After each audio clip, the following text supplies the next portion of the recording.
मेरी तरफ से एक छोटा सा प्यारा सा रूटीन है जिसको अगर आप फॉलो करते हैं तो गारंटी मैं आपको कहता हूं कि आपका सिलेक्शन दूर नहीं होगा। और इस रूटीन को बनाने के लिए हमने दोनों बातों का ध्यान रखा है कि ना सिर्फ आपको पढ़ाई करनी है बल्कि साथ के साथ आपको फिजिकल की भी तैयारी करनी है।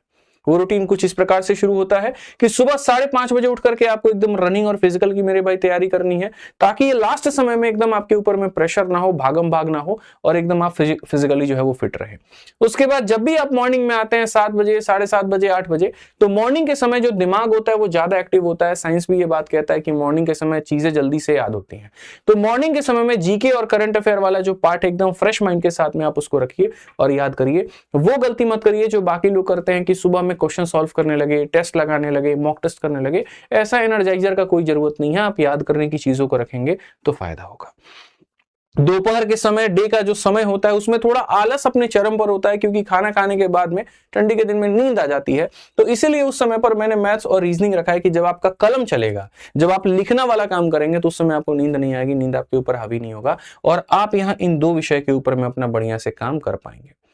शाम का जो समय होता है मेरे भाई, यहां पर ऐसा होता है जहां घूमने फिरने कहीं जाने का मन करता है, लेकिन आपको भी पता है कि ये 60 दिन अगर आपने अपने साथ में बेईमानी की तो आपको ये जिंदगी छोड़ने वाली नहीं है, ये नौकरी छोड़ने वाली नहीं है। फिर बेरोजगार बनकर के घर पे बैठना, दुनिया के ताने सुनना और बैठ करके रोटी खाना मुफ्त की।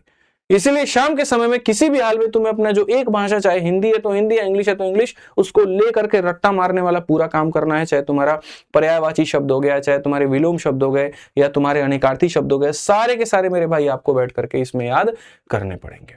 और रात का समय होता है जहां पर पढ़ने के बाद पूरी तरीके से दिमाग थक चुका होता है, कुछ नया याद करने की क्षमता नहीं होती, नया सवाल बनाने का मन नहीं होता। वैसे केस में मेरे भाई अपने को आपको प्रैक्टिस मोड में लेकर के आना है और सोते वक्त में आपको रिवीजन के साथ साथ कोई सेक्शनल मॉक टेस्ट हो गया, फुल लेंथ मॉक टेस्ट हो गया, वो देना है, ताकि जब आप रात को सोने जाओ तो आप अपने आकलन करके जाओ कि भैया देखिए मेरा रिपोर्ट कार्ड है और ये रिपोर्ट कार्ड में ये बता रहा है कि इस सब्जेक्ट में इतने ही नंबर आए हैं, अभी इतनी और मेहनत करने की जरूरत है।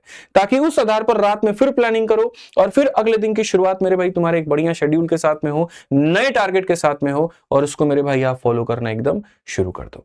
आप पढ़ते रहिए, आपके हर कदम पर हम आपके साथ में हैं और कहीं पर भी हम आपका साथ नहीं छोड़ेंगे। आपको किसी और चीज की भी आवश्यकता है तो वीडियो के कमेंट बॉक्स में आप वो भी बता दीजिए, वो भी मेरे भाई यहां पर पूरा हो जाएगा। वीडियो कैसी लगी जरूर बताइएगा और चैनल को सब्सक्राइब कर लीजिएगा मेरे भाई। आज के लिए इतना ही, मिलेंगे अगली वीडियो में।